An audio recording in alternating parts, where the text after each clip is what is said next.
Let's configure the KMS Gateway.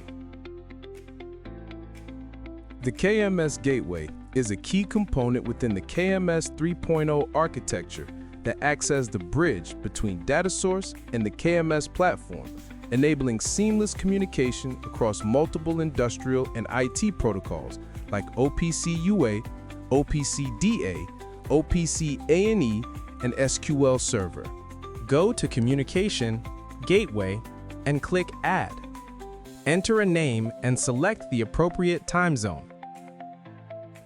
Copy the gateway ID.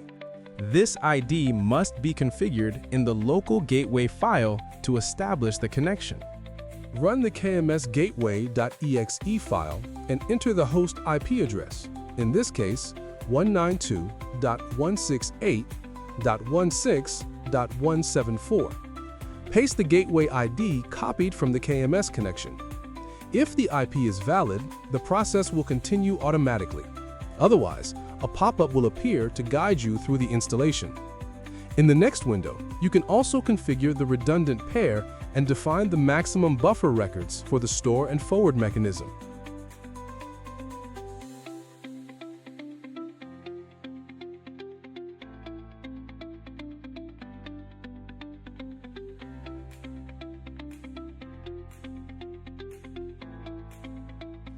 Once the installation is complete, check the services to ensure the gateway is running. Finally, return to KMS and verify the communication status.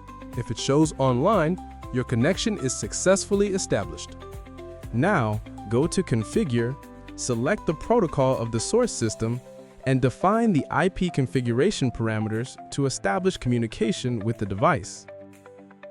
Select OPC-DA as the protocol, and in the IP field, write localhost.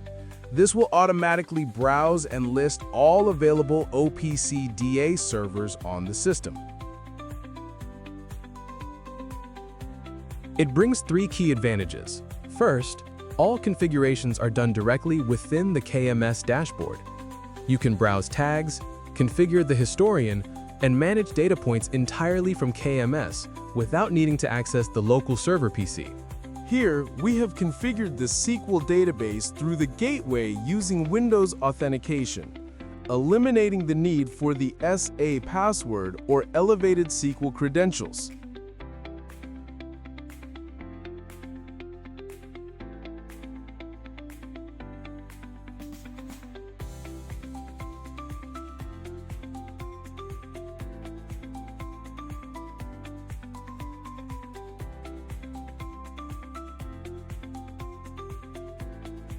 Second, it features a store and forward mechanism, ensuring data continuity even during network interruptions between the gateway and the KMS system. Once the connection is restored, all buffered data is automatically synchronized, preventing any data loss. Third, this approach eliminates the need for complex configurations such as DCOM settings required in OPC-DA connections. Similarly, for SQL integration, it removes the dependency on SA credentials. KMS can seamlessly read data using Windows Authentication as well.